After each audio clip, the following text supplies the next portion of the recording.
Yo les amis, c'est Guilin et on se retrouve pour une nouvelle vidéo. J'espère que vous êtes contents parce que moi ça va être une vidéo un petit peu particulière. J'ai l'impression que je vous dis ça toutes les vidéos. Aujourd'hui, on va parler du nouveau film de Martin Scorsese, ou Scorsese pour les intimes, c'est Marty comme nous dirait le président du Festival de Lumière. J'ai bien renommé le très cher Killers of the Flower Moon avec, pour citer les trois rôles principaux, Robert De Niro, Leonardo DiCaprio, Lily Gladstone, mais on a également Brandon Fraser qui fait une apparition, pour ne citer que lui, vers la fin du film. Et donc, ce film, ce nouveau film de Martin Scorsese, fait déjà une première polémique, c'est qu'il dure 3h30. Néanmoins, avant d'en parler et d'aller dans le détail, je vais déjà vous résumer un petit peu de quoi parle ce film, même si je pense que vous le savez, puisque le film fait énormément parler, que ce soit en mal pour son temps ou en bien pour les retours critiques. Et je vais me situer, je vous le dis tout de suite, pile entre les deux. Donc pour vous raconter un petit peu l'histoire, c'est en fait tout simplement l'histoire de l'arrivée des Blancs sur le continent américain et principalement sur la partie où il y avait un peuple, les Osages, si je dis pas de bêtises, un peuple donc qui était situé sur des terres fertiles en termes de pétrole et qui tout simplement, vu que les terres leur appartenaient, sont devenus des peuples indiens extrêmement riches. Et comment, par l'arrivée du capitalisme, par l'arrivée des magouilles, d'une espèce de mafia, et bien comment ils ont réussi, les Blancs non américains, ou en tout cas les envahisseurs, les colons, vous appelez ça comme vous voulez, joués là principalement par les personnages de Robert De Niro, qui va être la représentation de cette idéologie, à entrer dans ce système, à comprendre ce système et à le détruire de l'intérieur pour prendre la place des Osage, pour prendre la place pour prendre leur richesse et les rendre plus que moins que rien, puisque au final tout le long du film, et ça c'est une chose qui va être super bien travaillée, là où au début du film, sur les premières années où se passe le film, puisque plusieurs années se déroulent pour suivre toute l'histoire de cette famille, on va avoir justement tous ces peuples Osage, toutes ces familles qui vont être emmenées par des chauffeurs blancs, qui vont être traités comme des princes. On va leur proposer énormément de choses pour qu'ils puissent dépenser leur argent. Et sur la fin du film, les choses sont complètement inversées. Ce sont eux qui sont devenus les chauffeurs de ces nouveaux riches américains, de ces blancs, hein, tout simplement, de ces envahisseurs, de ces colons. Je le répète, mais vous appelez ça comme vous voulez. Et le film est tout d'abord extrêmement beau et accompagné d'une bande originale, donc d'une BO mais également d'une soundtrack, les sons environnants extrêmement puissants. Une scène qui m'a marqué, les deux scènes qui m'ont marqué, c'est ce jet du pétrole tout au début du film où on a quelques personnes de la tribu qui vont danser autour. La scène est mise au ralenti, elle est visuellement impeccable. Et une seconde chose que j'ai également beaucoup aimé visuellement, qui est aussi dans la première partie du film, c'est ce moment où on a ce long travelling en hauteur, où le personnage de Leonardo DiCaprio vient d'arriver dans cette ville, dans cette contrée, et va aller chez son oncle, le personnage de Robert De Niro. Et donc en fait, on va le suivre, donc j'imagine vu d'un hélicoptère ou en tout cas d'une très grosse hauteur, on va suivre le véhicule se déplacer pour arriver sur les terres appartenant au personnage de Robert De Niro. Et donc là où à la fois on est sur des terres où il n'y a absolument rien, on est sur des terres qui sont complètement vides, du pur paysage avec quelques vaches à droite à gauche.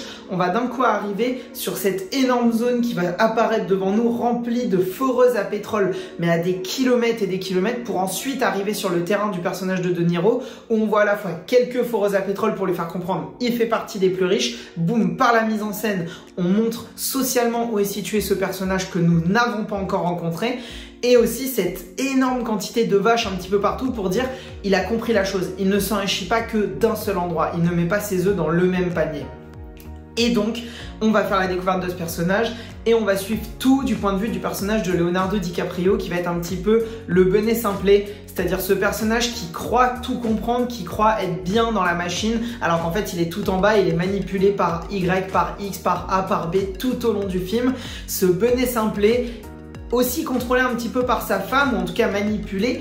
Forcément, nous on va considérer en tant que spectateur positivement, parce qu'on va être du point de vue du personnage, en tout cas de l'opinion du personnage de Lily Gladstone et de tout ce qui lui arrive, à lui et à sa famille.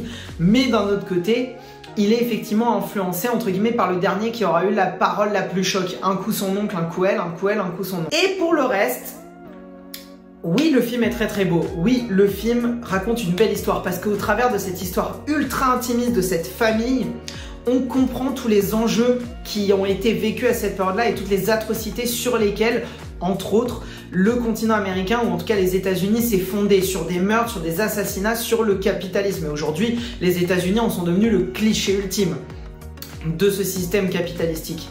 Mais du coup, j'ai peut-être ce côté où le film est peut-être trop minimaliste à mon goût. On n'a que des effluves à droite à gauche. On nous donne un petit truc à gauche, un petit truc à droite, un petit machin pour comprendre ce qu'ont vécu les Osage et on nous dit en gros, ce que vous voyez là, c'était une généralité de partout. Mais vu qu'on le voit pas, c'est à nous de le comprendre et j'ai envie de dire de l'accepter aussi. Et du coup, pour essayer de nous relancer un petit peu la chose et de nous mettre un coup de poing dans la gueule, on a ce moment à la fin, les 5 dernières minutes, où en fait on a un narrateur qui apparaît. Je vais pas rentrer dans les spoils dans cette vidéo, mais je vais aller en surface. On a un narrateur qui apparaît et qui nous explique comment c'est fini la fin pour tous ces personnages. Donc on n'a pas une réelle conclusion avec les acteurs, on a vraiment le « et après » entre guillemets, plus 2-3 phrases choc. Et cette partie-là m'a énormément dérangée, même si pour certains elle est considérée comme un chef-d'œuvre, comme surtout par le narrateur qui apparaît, etc.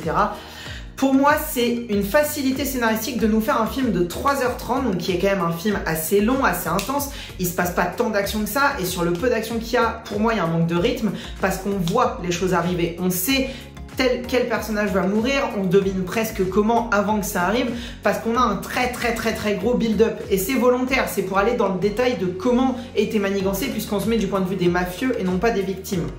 Mais ça fait que les enjeux et le peu de scènes d'action qu'il y a ne sont ni impactantes, ni nous permettent de tenir en haleine. Ce qui donne à certains moments des légères longueurs au long métrage. Volontaire, c'est pas un reproche, mais elles sont présentes.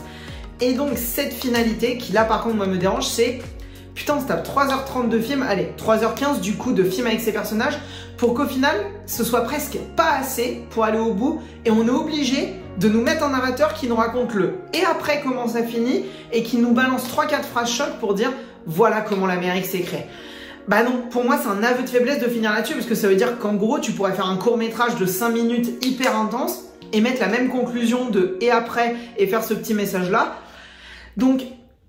oui, pour moi, tu peux pas faire un film aussi long et finir entre guillemets en queue de boudin comme ça, en nœud de boudin, enfin bref, je sais plus ce qu'est l'expression, mais finir comme ça et nous rajouter ce côté et après, ce narrateur, même si oui, ça fonctionne, oui, c'est cool de voir ça à la fin.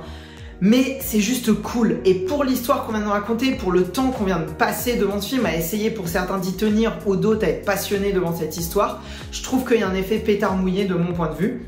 Pour le reste, les acteurs sont extraordinaires, voir De Niro et Leonardo DiCaprio au même endroit, ça m'a plu. Le film, je l'ai bien aimé. Si je devais comme ça, rapidement lui donner une note, je mettrais peut-être entre 6 et 7 sur 10, parce que pour moi 7 ça commence à devenir un très bon film que j'ai aimé de manière complètement subjective, et ce film m'a pas touché énormément. J'ai aimé ce qu'il m'a raconté, j'ai aimé ses personnages, mais je suis pas allé plus loin dans la chose. Parce que j'ai quelques faiblesses qui ont pris le pas sur le reste. Et je trouve pas que ce soit le chef-d'œuvre absolu de Scorsese. Pour moi, Le Loup de Wall Street, qui est peut-être le plus grand public de ses films, mais également Shutter Island, qui est un thriller que j'aime énormément, Les Affranchis, il y a des films qui sont bien meilleurs que celui-là. Mais dans ce qu'il veut raconter et dans la manière qu'il le raconte, il le fait extrêmement bien. C'est un très bon film sur un sujet complexe et bien fait, avec quelques faiblesses. On n'est pas sur un chef-d'œuvre, on est loin d'être sur un mauvais film. Les 3h30 sont justifiables, mais pas forcément justifiés à cause de cette fin qui nous donne l'impression qu'au final, soit on a vu trop de choses inutiles et il nous manque un bout à la fin qu'on aurait aimé voir, soit que le film n'est pas assez long et qu'il aurait duré encore plus longtemps pour avoir le et après visuellement. Parce que je voulais avoir ce plus, je voulais avoir cette réelle fin des personnages, et là pour moi, on termine sur une semi-fin. Disons que l'assiette est vide alors que j'ai encore faim. C'est un petit peu ça, ma finalité sur ce film. En tout cas, n'hésitez pas à vous abonner, évidemment, si c'est pas fait, parce que je vois qu'il y a plusieurs personnes qui regardent les vidéos et qui ne se sont jamais abonnées, donc n'hésitez pas à le faire pour pas louper les prochaines vidéos, à regarder les anciennes, évidemment. J'ai fait des critiques de différents films, et en attendant, les amis, je vous dis prenez soin de vous, allez voir des films, et surtout n'oubliez pas, déjà de mettre un petit pouce bleu, c'est très important, mais également que regarder des films c'est bien, mais les comprendre c'est mieux. C'était Guilain les amis, ciao ciao.